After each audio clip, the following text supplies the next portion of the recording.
Selain dari deret geometri, terdapat deret-deret lain yang istimewa.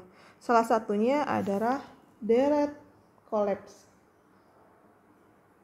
Nah, deret kolaps ini bentuknya adalah sigma, I sama dengan 1 sampai ta hingga. Bentuk AN-nya itu adalah 1 dibagi I dikalikan I plus 1.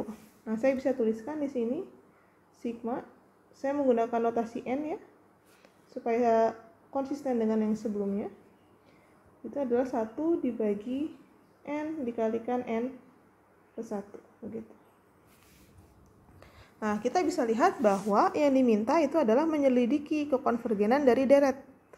Artinya, kita perlu mengetahui SN-nya atau jumlah parsialnya. Nah, sedangkan yang kita tahu itu adalah AN-nya. Jadi di sini kita tahu bahwa AN-nya itu sama dengan 1 dibagi N dikalikan N plus 1. Nah, untuk mempermudah perhitungan, maka bentuk ini bisa kita ubah. Yaitu penyebutnya adalah N dikalikan N plus 1 ya, tidak berubah.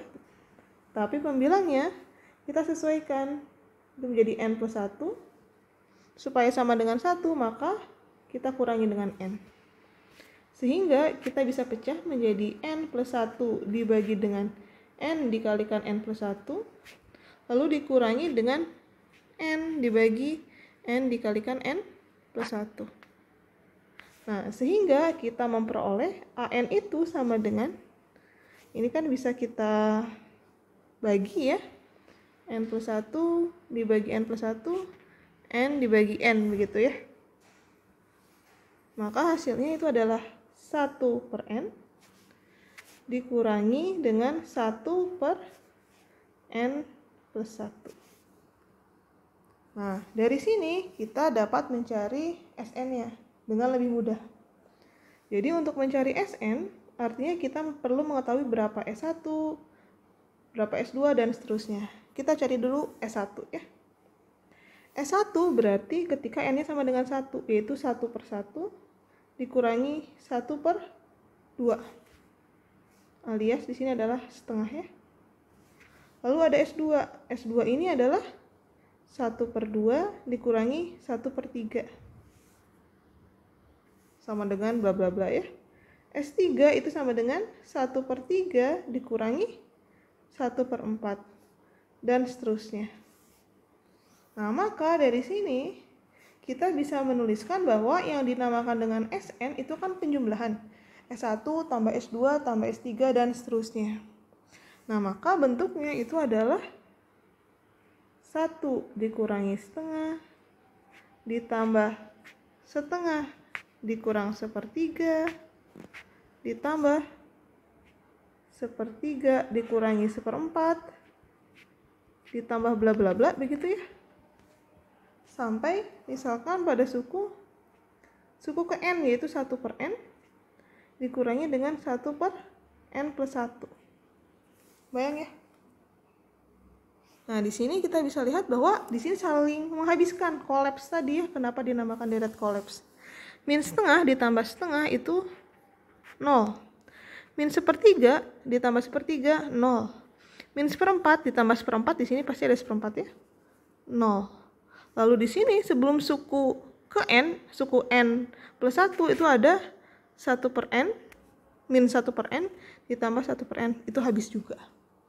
Sehingga sisanya itu tinggal, SN itu adalah tinggal 1 dikurangi 1 dibagi N plus 1, tinggal ujung-ujungnya saja.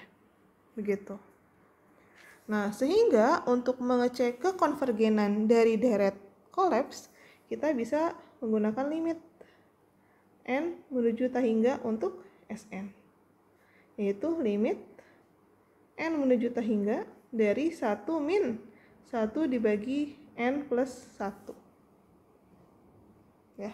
Maka ini bisa dengan mudah kita ketahui bahwa 1 dibagi N plus 1 limitnya N menuju ta hingga, maka 1 dibagi ta hingga 0, berarti 1 dikurangi 0, maka sama dengan 1.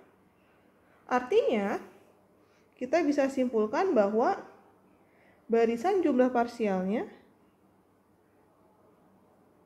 yaitu SN-nya gitu ya,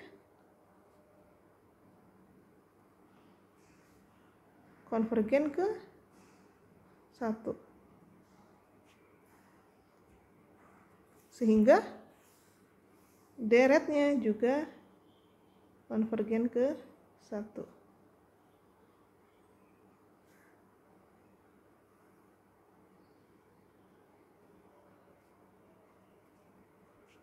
Oke.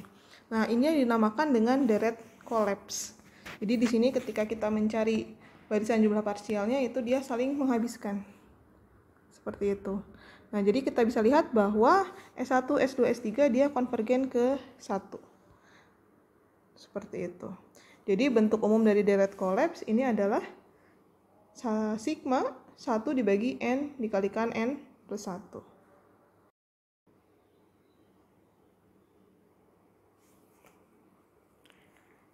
Oke, sama ya dengan yang ada di slide. Jadi kalian pahami bahwa deret kolaps itu konvergen ke 1, atau dia deret kolaps itu bisa kita simpulkan konvergen begitu.